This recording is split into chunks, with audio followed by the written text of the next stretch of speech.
The generous poll promises made by the Congress party in Karnataka has certainly worked in its favour, but now it's time to count the cost for the Karnataka exchequer. And it isn't just about Karnataka. Given that the poll promises have worked, the temptation may be for Congress and other parties to follow the same formula. But are parties cognizant of the cost of their promises and the state of state finances? Today I have with me one member of the Congress, Professor Rajeev Gowda, the party's national spokesperson and chairperson of the Congress Research Department. In a bit, I'll also be joined by Mr. Sushil Modi of the BJP. Unfortunately, I haven't been able to get them together. Professor Gowda, first, thank you for joining us. First, have you all calculated the cost of the poll promises? 2,000 rupees for every woman in each household, free power, 200 units, 10 kilos of food grains. What's the bill? We've looked at 2,000 per month to women in households. There are about 1.3 crore households in Karnataka. So it works out to 24,000 per year, about 31,200 crores. Graha Jyoti, which is the in some sense revenue foregone. You're not charging people for 200 units of electricity a month.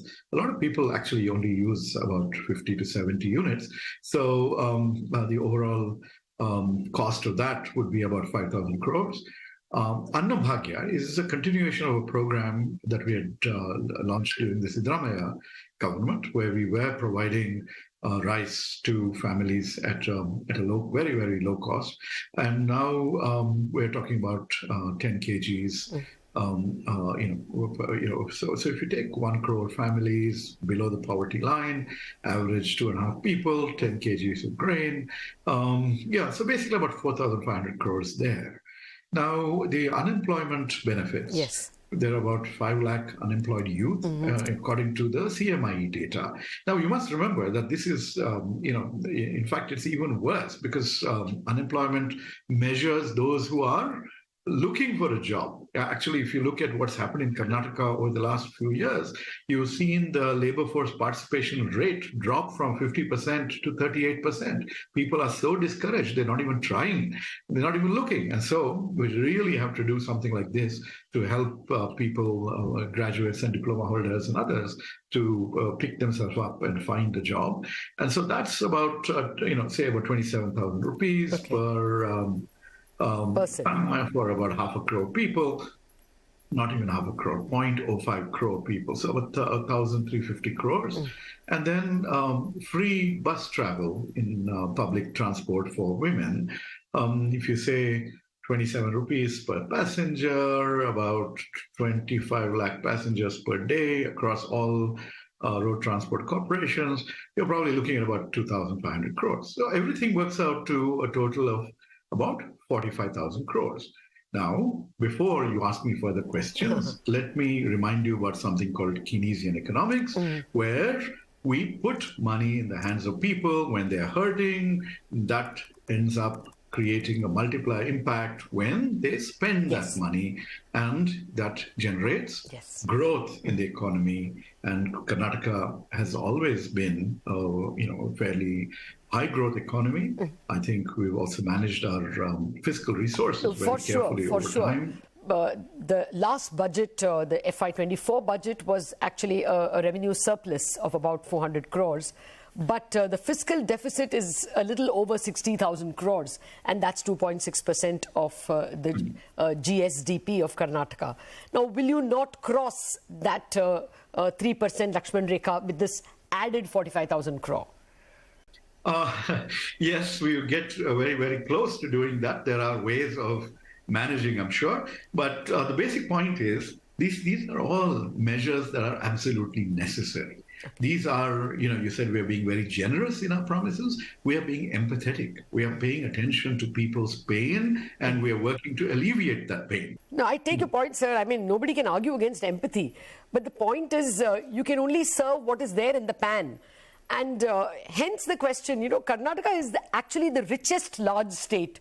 I mean, if you exclude Delhi, Chandigarh, Sikkim, Goa, in terms of large states, it is the richest state. The per capita income of Karnataka is 71% higher than the average per capita income of the country.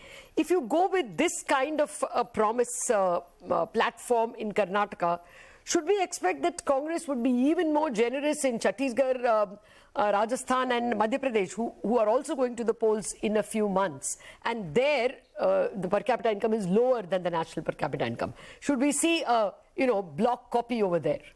Copy paste. So if you recall, we had come up with a program called Nyai, for the bottom 20% of the nation's families.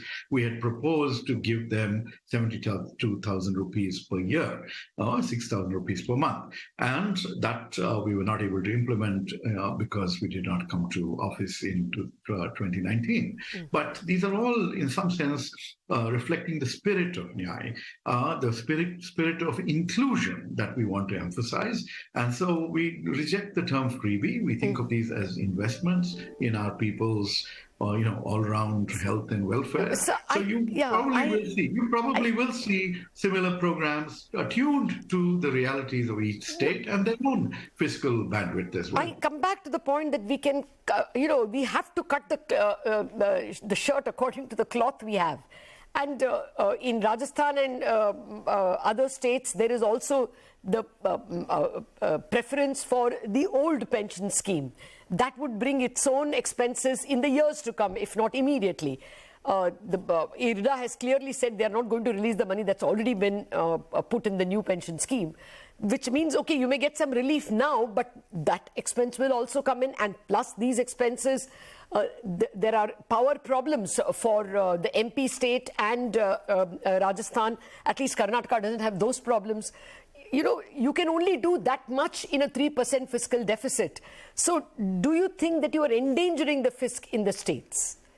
I wouldn't really think so. I think in Karnataka, we are, cutting our suit according to the cloth that we have, and our estimate of how much cloth we think we will be having. We are also confident that some of these measures, for example, if we can generate growth, partly through this Keynesian infusion of resources in every family's home.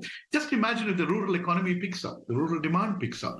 The kind of benefit that will provide to FMCG companies, to two-wheeler manufacturers, whole bunch of things like that. And the kind of job creation, if we are able to turn around, then the unemployment benefit will be phased out. You won't need to spend on that. If we generate through public, private, and other innovative measures, more energy projects. We are already an energy surplus state. We did, under D.K. Shivkumar, when he was energy minister, we launched this mega solar project without acquiring land through partnerships with farmers. So we have ways of doing more, which will ensure that some of these issues will not really bother us. Okay. We will be able to implement. And then if you look at administrative convenience, this whole business, Mr. Bommai said that he had also announced free bus travel for working women and students. Well, that would have entailed going and getting passes and a whole bunch of other things. Now it is very simple. Okay. We also need administrative simplicity, right?